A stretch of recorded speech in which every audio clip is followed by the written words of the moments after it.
So this is how we spent our day 2 in Kaohsiung. Pinuntahan muna namin yung Pier 2 Art Center.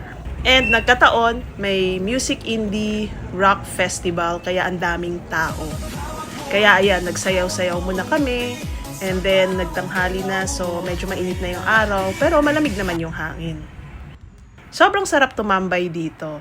Tapos tiningnan namin yung mga art installations. Then after that, nag-decide kami na pumunta na sa Dream Mall. Ito yung mall na may Ferris wheel sa itaas. And then may parang garden sila. Mukhang magkakaroon sila ng Spring Music Festival celebration. Pero sobrang lamig talaga ng hangin, so naisipan namin pumasok ulit sa loob ng mall. And then ayun nga, nagtingin-tingin kami ng mga toys. And then, after that, naisipan namin lumipat sa Hanshin Mall para hanapin yung official Studio Ghibli store. So, ito na nga. So, ayan, nag-shopping muna kami. And makikita nyo sa kabilang video ko na meron akong video for the Studio Ghibli lang. Ang kagandahan dito sa mall, tax-free kagad. So, nire-refund nila yung binayad mong tax.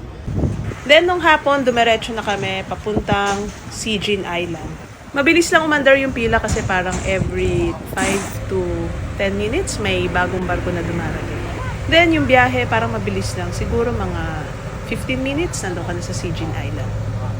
Sinundan lang namin yung mga taong lumalakad kung saan sila papunta. And then ayan yung daming food stalls na nadadaanan. Parang night market din. Sobrang sarap ng hangin dito and then sobrang linis ng dagat. Wala ka makikitang basura, maski sa shore, maski sa tubig. And then, free entrance. Pero mahirap makakuha ng reservation dito sa Sunset Bar. Pero ayan nga, diba? Nandiyan yung mga fan.